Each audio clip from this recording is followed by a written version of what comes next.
Kui saaksid palun olukorra avada ja kirjeldada meile praegust olukorda Iisraeli põhjaosas, Iisraeli ja Liibanoni piiril, mõlemal pool, nii Põhja-Iisraelis kui ka Lõuna-Liibanonis?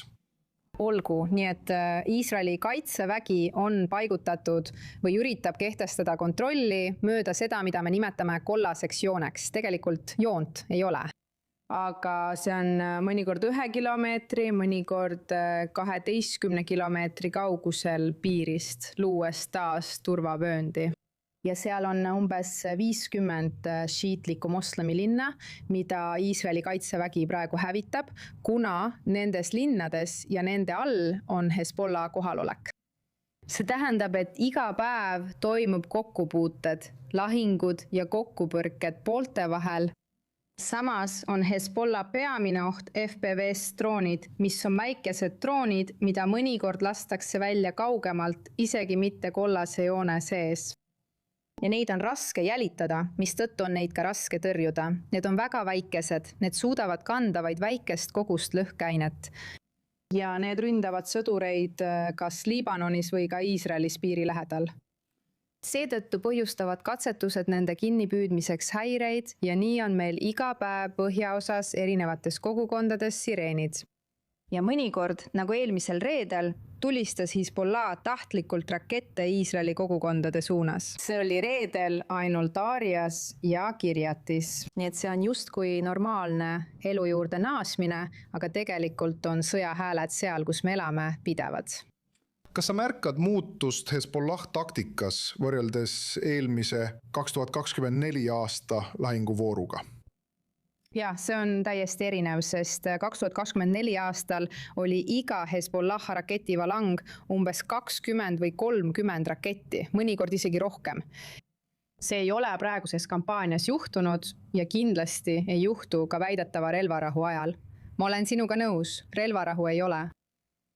Tegelikult kehtib relvarahu Tel Avivis ja Beirutis ning esimene erand oli eelmisel nädalal Radvani brigaadide komandori tapmisega. Kuid sellest ei piisa sugugi, et tõeliselt peatada Hezbollah taastamisprotsessi. IDFi peamine tegevus on suunatud lõunasse ja Hezbollah peamine tegevus on suunatud Iisraeli põhjaossa. Sa rääkisid Hezbollaha taastamispüüdlustest. Kuidas nad saavad oma relvi?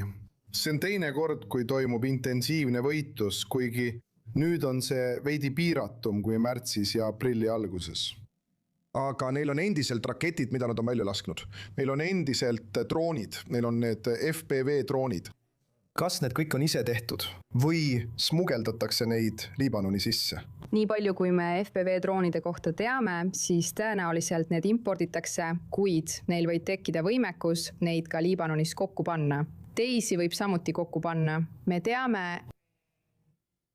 väikesed tootmistöökojad loovad droone. Rakettide puhul on see lihtne. Jah, ja neid toodetakse kas Beirutis või Tepkas. Mis puudutab imporditud kaupu, siis salakaubavedu Süüriast jätkub endiselt, kuigi Süüria valitsus konfiskeerib osa sellest. Aga kohapeal on salakaubavedajad, kes teevad seda raha eest. Ja pea meeles, et Süüria ja Liibanoni vaheline piir ei ole ei müüriga ega aiaga eraldatud. See sõltub maastikust. Kui veok suudab ületada mägesid ja orge, siis kui on olemas tee, on ka võimalus. Lisaks sellele on tõenäoliselt ka meretee aktiivne. Küsimus on Hariri lennujaama kohta. Kuna sinna ei maandu enam regulaarselt Iraani lende nagu varem, ainult diplomaadid ja võib-olla toovad nemad ka midagi. FPV-de puhul pea meeles, et nendest sadade kaupa toomiseks on vaja vaid ühte veokit, sest need on väga-väga väikesed. Vaata, Sarit, see, mida sa kirjeldad, on tõesti tähelepanuväärne. Ma mõtlen, see on teine relvarahu Liibanonis pärast, nagu ma mainisin, 2024 aasta intensiivset sõda. Pollal ütles Iisrael pärast sõja lõppu, et nad on oluliselt vähendanud Hezbollaha võimekust. 80% nende raketiarsenalist hävitati. Enamik sellest ühe päevaga, ühes operatsioonis, põhjanooled. Kuidas te seletate seda tulemust, mille nad suutsid saavutada? kuigi võib-olla mitte 30 raketti ühes valangus, kuid oli päevi, mil nad tulistasid 10 rakette põhjapiiri kogukondade pihta. Kas teid üllatas, et nad suutsid ikkagi sellisel tasemel tegutseda ja veel kord, kuidas te seda seletate? Vaadake, see on kõik matemaatika.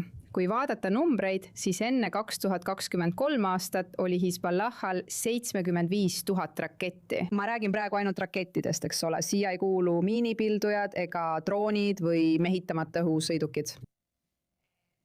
Erinevate kauguste jaoks Iisraelis ja mõned neist olid täppisjuhitavad raketid. 75 000 umbes, 80% vähenemine. See viib meid umbes 20 000 nii. Ja me ründasime Liibanonis 2 kampaania vahel umbes 2 korda päevas Hezbollah vastu üle kogu Liibanoni, kuid peamiselt lõunaosas. Nii et võib-olla nõrgestasime neid veelgi, kui alustasime praegust kampaaniat veebruari lõpus.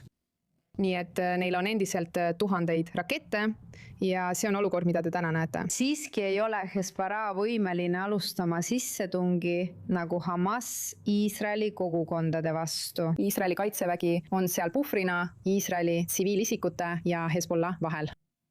On selge, et Hezbollahal on palju raskusi, kuid sõda ei ole veel läbi. Ja kuigi meie elu ei ole veel normaliseerunud, peaksime asju õigesse perspektiivi panema. Tänane olukord on parem kui enne aastat 2023, sest me nägime neid iga päev piiril ja nüüd neid seal enam ei ole.